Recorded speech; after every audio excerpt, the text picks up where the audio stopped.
Investor Intelligence provides general information only. You should consider seeking independent advice to see how this information relates to your unique circumstances. Please refer to the terms and conditions available at investorintelligence.com.au for more.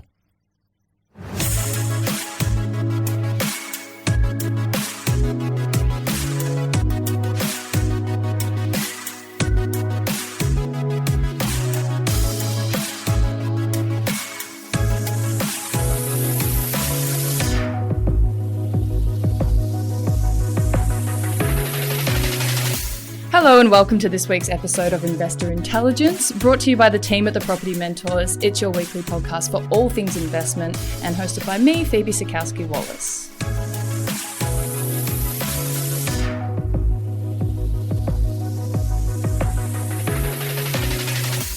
So today's episode is, of course, part of our Full-on Feb series, where for the month of February, we're releasing double the amount of episodes so that you'll have double the amount of content.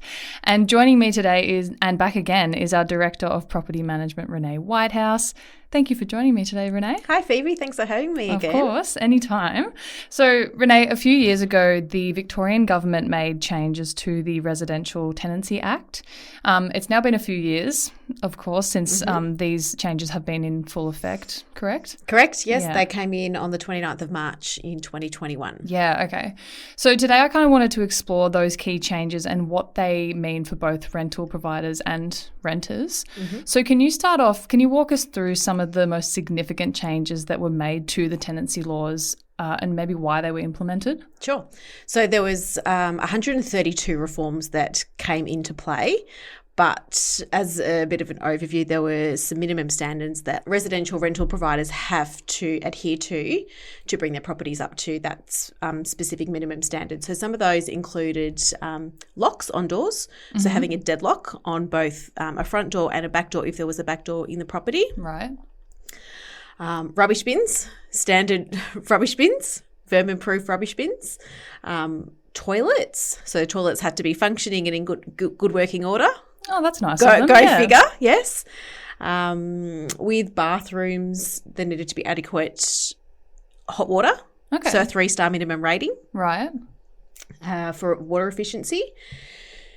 Kitchens. So kitchens also had to have a reasonable supply of hot and cold water and good cooking facilities that function.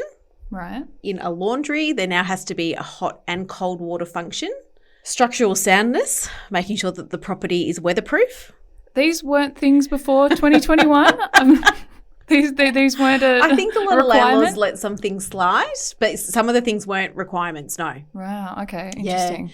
Yeah. Mould. Property has to be without mould, obviously, for many reasons. I'm sorry, I almost want to laugh. Like they just sound like basic. Correct. Things that you should either have or not have. Yes. Yeah. The big thing that was introduced is the electrical and gas safety compliance. So that now needs to be done every 2 years on a property, and then smoke alarms every 12 months. Window coverings, so blinds on every window that has direct view or sight from one property into another. Okay, yep. So whether it's a block out or a sunscreen or sheer blind, roller blind, curtain, whatnot. Windows must be lockable. So if there is a window that pushes out, pushes up, it needs to have a lock on it. Okay, that's a good one. Yes. Adequate lighting, adequate ventilation, heating. So this is another thing that they brought in, that not all properties have or had heaters, whereas now the minimum standard is that there has to be at least one heater in the lounge room. Okay. Does that have to double up as an air conditioner as It does not. Interesting. No. Okay. So aircon is not considered a minimum standard in Queensland. It's obviously a little bit different due to the weather. Yep. But in Victoria, no. And that's pretty much the basic to bring it up to a minimum standard. Okay, so that's a pretty long list then. Have there been any challenges or kind of unintended consequences as a result of the changes to the tenancy laws? Yes. Some of those would be, like, it's quite expensive to bring your property up to a minimum standard if it wasn't already at least halfway there. Yeah, yeah. So a lot of owners were impacted by that quite a lot because of the outlaying costs that they had to do.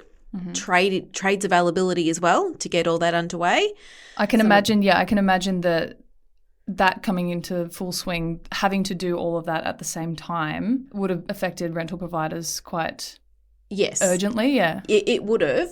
So the thing was that with a lot of the older properties, a lot of work did need to be done to bring it up to a minimum standard, whereas some of the new properties that we were dealing with at the time, they didn't have to have those checks done immediately. So we could wait, the 2 years essentially. Okay. Whereas some of those older ones we had to sort of get done.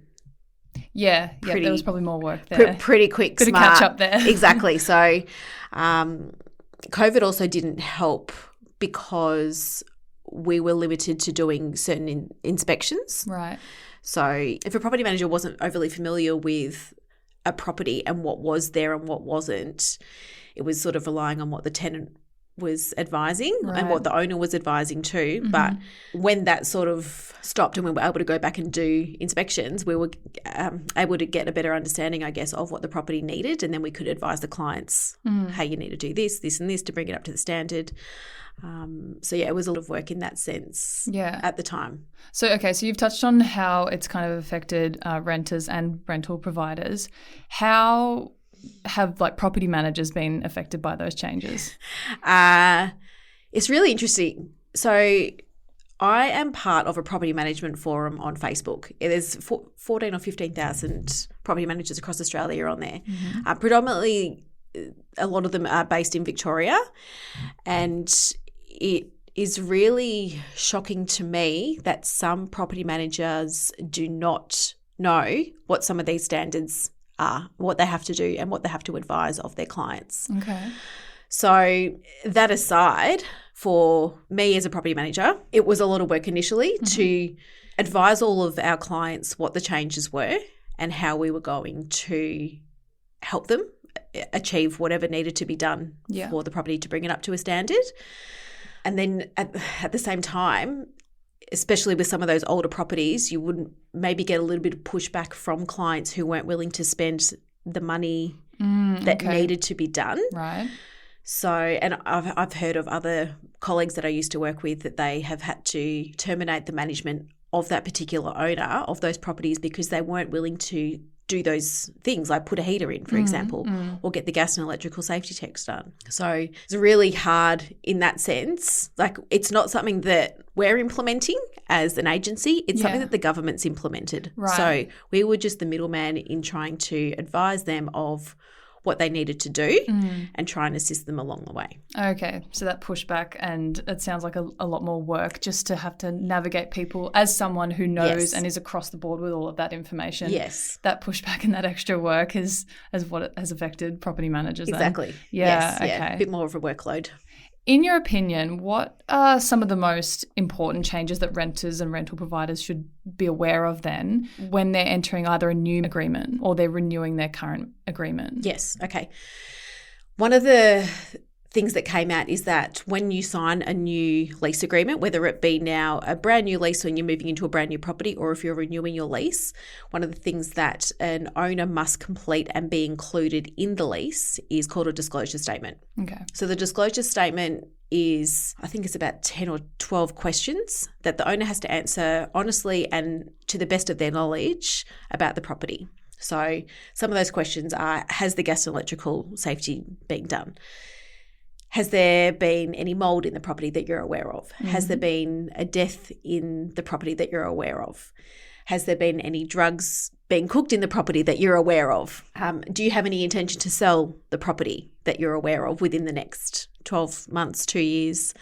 So I think in the owner providing that information as to the best of their knowledge, it does give our renters a little bit more reassurance that things are covered, things are ticked off, and that they know that the property is in good condition and the owner doesn't have any intention to sell that they're aware of. They sound like pretty straightforward questions as well. And again, like best to their knowledge. Yes, because some of our clients, like particularly with our clients, some of them haven't lived in their properties. It's purely an investment.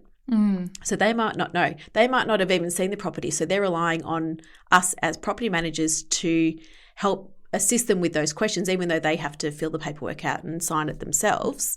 But some of them might not know. Yeah, okay. The other things I think is great is that with cleaning, so if a property is being professionally cleaned or has been professionally cleaned prior to a tenant moving in, the tenant must get that property professionally cleaned when they vacate. Yeah. It avoids, when a tenant vacates, sometimes there's a little bit of back and forth with when we do a vacate inspection, we might not think that it's in a clean condition, whereas the tenant's paid a cleaner to go through, but the cleaner hasn't done a very good job. Right. So if the tenant uses the same cleaner that we often would recommend, then there is 99% of the time no issues. Yeah. And it's a pretty smooth transition in getting their bond back, aside, from the fact if there might be anything else that is damaged. Right. But generally it's a much smoother and quicker process. I just want to go back a little bit. Have the changes to the tenancy laws affected the rental market in Victoria, both in terms of availability and then affordability 100%. as well? Okay. Yes. How so? So with the changes that came in and with everything that's going on across Melbourne, especially over the last, 10 months or so, with all the interest rate rises, with the election, and then obviously adding on top of that when 2 years ago these new regulations came in, the vacancy rates have lowered because the stock levels on the market have lowered. A lot of owners, as I mentioned before, if they aren't in a position to put money into a property to bring it up to a minimum standard, they're taking the property off the market, whether it sits vacant until they knock it down if that's their intention or if they're going to have to sell it. Yeah, okay. So it really has seen a huge change in the vacancy rates, but also rents have gone up quite significantly as well. Right, okay.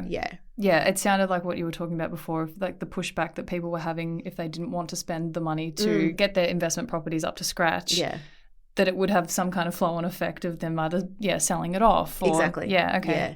And so the other things that an owner has to consider is that if you're putting in money and doing maintenance to a property, you've got to take into account depreciation. I'm not an accountant, so don't quote me, but obviously you need to speak to your own accountant for this advice, but you could be claiming that back at tax time for some of those things. Yeah. How then can a good property manager help renters and rental providers navigate their new responsibilities? Yeah, so sort of like I mentioned before, there are quite a few agencies and property managers that I am aware of that aren't across what needs to be done. Yeah. So it is really, it's a detrimental thing that if a property manager isn't sure of what needs to be done, and then as a very worst case scenario, then put a renter into a property and something happens and then the owner hasn't done a gas and electrical safety check and something happens in that regard, it could really come back and bite an owner and an agency. Yeah. Because with the regulations, if an owner is found not to be doing the things that are required to bring property up to minimum standard, Consumer Affairs can issue an infringement notice, not only to them but also to the agency. And the penalty units vary in degrees and costs as to what the issue is. Okay. Well, that's probably a good thing in the sense that, because a lot of people probably wouldn't know, even if you were to ask a property manager, hey, are you across all the tenancy laws? Yeah. They could just say, yeah, sure I am. Totally. And there wouldn't be many ways to prove that. This is exactly right. So that's great in that sense. Yeah. That, I wouldn't wish anyone get fined or anything, but that's one way to have these property managers get up to scratch with their own, because they're the ones who need to know it. Exactly. Yeah. Yeah. I've been to a couple of properties recently and met some clients, and they've had other agents out giving them appraisals as well. And in this one particular property, I remember there weren't any blinds in one of the bedrooms and also the kitchen, and both of those rooms looked directly into another apartment building. Okay. And I think this client had said he'd had 2 or 3 other agents out before I'd gotten there. I was the only one that brought that to his attention. Wow. Yeah. So little things like that think it's really important because you want the client to be made aware at the time rather than calling them in 6 weeks' time when a tenant moves in. And it's too late. Yeah, it's too late. And then you're going to have to wait an extra few weeks for the blinds to be installed due to supply and installation time. And I think it really goes to show that if you're across the legislation as much as you can be, because there is a lot. It goes to show what like having a good property manager in your team does, and how you might front some costs up front, but in the long run, they're going to be saving you so much money, so much time. Yes. Yeah.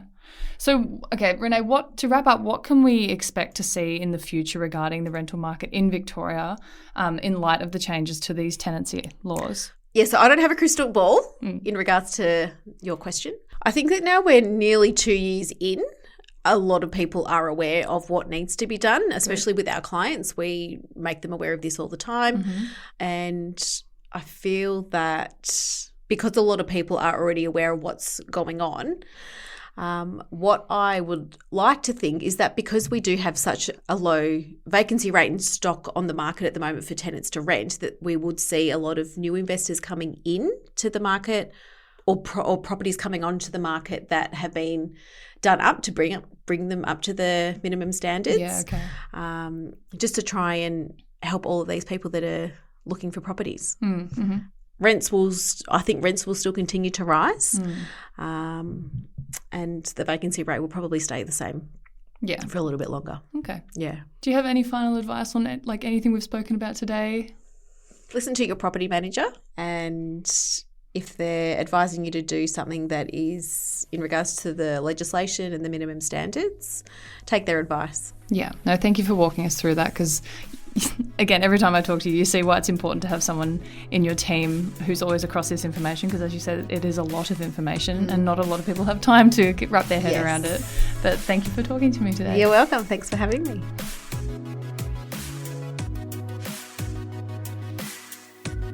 If you found this episode or any of our episodes helpful, please make sure to share and leave a rating to help us reach more people on their investing journeys. And of course, subscribe to be notified when new episodes drop. Make sure to follow the podcast on Instagram at Investor Intelligence Podcast. You can find links to our other socials in the show notes, including a link to the Property Mentors weekly blog. If you're ready to get your property portfolio in shape for financial freedom, check out Luke's latest book, Property Fit. You can get yourself a copy at www.propertyfitbook.com.au.